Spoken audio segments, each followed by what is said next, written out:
আকাশী গংগা ধাৰাবাহিকখনৰ আজি নিশা আহিবলগীয়া এপিছ'ডৰ প্ৰমো বৰ্তমান মুকলি হৈছে আৰু আজিৰ প্ৰমোত আমি দেখিবলৈ পাইছোঁ ধাৰাবাহিকখন হ'বলৈ গৈ আছে বহুত বেছি ইণ্টাৰেষ্টিং। বলকচোন চাওঁ আজিৰ প্ৰমোত কি দেখিবলৈ পাইছোঁ। আজি এপিছ'ডৰ প্ৰমৰ প্ৰথম ভাগত আমি দেখিবলৈ পাইছোঁ গংগাই অম্বাক কৈ আছিল, মই জানো মোৰ দেউতা কেনেকুৱা, তেওঁ কাৰো অপকাৰ কৰিব নোৱাৰে আৰু ভৱিষ্যতে যদি দেউতাই তেনেকুৱা কিবা কাম কৰেও দেউতাক শাস্তি মই দিম।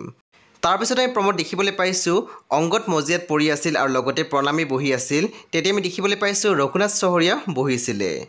তাৰপিছত আমি প্ৰমোদ দেখিবলৈ পাইছোঁ ৰঘুনাথ চহৰীয়াই কৈ আছিল, তোৰ লগত তাৰ কিবা কাহিনী আছে নেকি? তেতিয়া আমি দেখিবলৈ পাইছোঁ ল'ৰাজনে মাত দিছিল, নাজানো কিন্তু অতি সোনকালে উলিয়াই আছোঁ। বন্ধু বান্ধৱীসকল, আজি নিশা 9:30 বজাত ৰং টিভিত আহিবলগীয়া আকাশী গংগা ধাৰাবাহিকখন খুবেই বেছি ইণ্টাৰেষ্টিং হ'বলৈ গৈ আছে। আপোনালোকে চাবলৈ একেবাৰে নাপাহৰিব।